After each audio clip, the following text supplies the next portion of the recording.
All right, today we're tackling a real historical mystery. We're going to piece together the story of a super powerful group from southern Africa.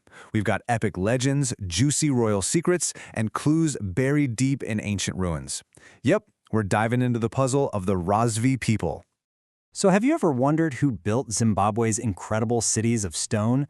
I mean, these massive, magnificent structures are just standing there on the plateau, a clear sign of a powerful civilization. But who were they? Who were the master builders behind it all? Well, if you follow tradition, the story points to one group, the Rozvi. Okay, so let's start with their foundational legends. And these aren't just campfire stories, you know? This is how the Rozvi saw themselves. These are their claims to an entire empire, an empire built of stone. In Shona culture, the Rozvi have these two really powerful titles. First, they're called the Madzimrabawe, which literally means the builders of stone. Makes sense, right? But they're also called the Venenyavenika, which means the very first people to inhabit the land. We're talking about the huge stretch between the Zambezi and Limpopo rivers. That is a massive claim of origin and ownership. And listen, they weren't just builders, no way. They were the leaders, the ruling elite of this huge, powerful empire that pretty much ran the show for centuries. Their influence was just immense. I mean, their whole identity is tangled up with the idea of power in this part of the world. So, what was the glue that held this incredible group together? Well, the answer is pretty incredible. It all comes down to this one central unifying symbol, and it's something that represents life itself, something that connects millions of people, even to this day. Their totem is the moyo, the heart. And this isn't just some random pick, right? It's called a necessity totem for a super simple reason. Every living thing needs a heart to survive. It's the absolute core of existence. What a powerful way to state your central importance. And this whole spiritual identity, it plays out in real life every single day. People of the Moyo totem are actually forbidden from eating the heart of any animal. It's this constant physical reminder of who they are, where they come from, their shared bond. It's a taboo that literally reinforces their identity. All right, so let's get into it, because this is where the puzzle gets really interesting. If the Moyo totem is what unifies everyone, then where do these people even come from? Well, the stories we have, they give us two totally different answers. So on one side, you've got this epic story of divine guidance and conquering new lands. And on the other, you've got a juicy tale of a forbidden royal secret. Both stories are super powerful, and they both claim to be the real origin of the Moyo people. So, which one is true?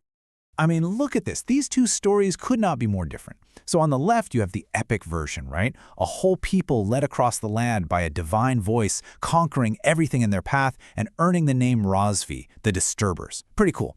But then on the right, whoa, a totally scandalous royal secret. The first Moyo was born from a forbidden relationship, and to cover it up, the ruler just says the birth was divine and names the kid Moyo, the heart, to honor his mother's family. So you've got divine destiny versus, well, very human drama.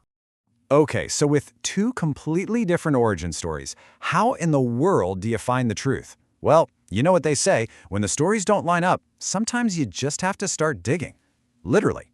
So let's see what the physical clues buried in the ruins have to tell us.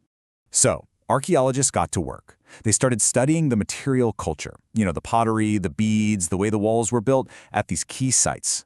They looked at an older site called Kami and compared it to the later Rozvi capital, Danamombe. And they were expecting to find this clear, consistent Rozvi signature, right? A cultural fingerprint. But yeah, that is not what they found at all. And here's the next big twist in our puzzle. Instead of that consistent fingerprint, the archaeology shows a culture that was constantly changing. Just look at this. Their pottery, it actually got simpler over time, almost minimalist. But at the same time, their stonework and their beadwork got way more complex and diverse. This isn't a culture just sitting back. No, they were actively making choices, refining their own identity, making something simpler while making others way more intricate. So the big takeaway here is that archaeology doesn't actually solve the mystery. It makes it even deeper. And this is what archaeologist Leslie Mashiradza points out. Rozvi identity wasn't some fixed, unchanging thing. It was fluid. It was dynamic. It was intentionally constructed. They were actively shaping who they were, probably to build up their power and create an identity that was totally unique to them. So, what does all this history mean for us today?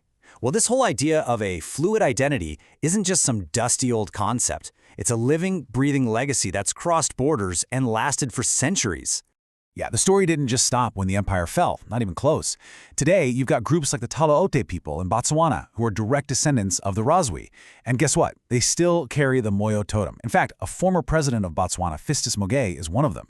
And these incredible cultural traditions, like the praise poems, the Hitembo, they're still recited, keeping those ancestral histories and the glory of the empire alive. That Moyo totem is still this powerful, unifying symbol for millions, connecting them right back to this amazing, complex past. So, that leaves us with one last big question. How many stories does it take to make a people? And maybe the puzzle of Rozvi identity isn't something we're supposed to solve. Maybe a culture's real strength isn't in having one single simple origin story. Maybe it's in the fluid, complex, and sometimes contradictory stories they tell about themselves. A legacy that's just as enduring as those incredible cities of stone they left behind us to wonder at.